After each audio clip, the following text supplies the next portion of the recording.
Tájékoztatjuk az utazóközönséget, hogy a menetrend szerint 6 óra 5 perckor Budapest nyugati pályaudvar felé induló Nyírség Intercity vonat technikai hiba miatt előreláthatólag 15 perc késéssel fog indulni. Kérjük szíves türelmüket és megértésüket.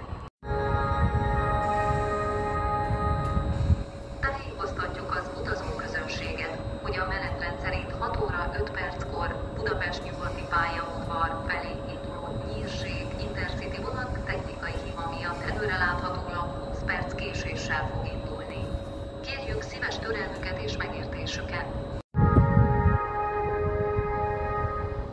Tájékoztatjuk az utazóközönséget, hogy a menetrend szerint 6 óra 5 perckor Budapest nyugati pályaudvar felé induló Nyírség Intercity vonat technikai hiba miatt előreláthatólag 25 perc késéssel fog indulni.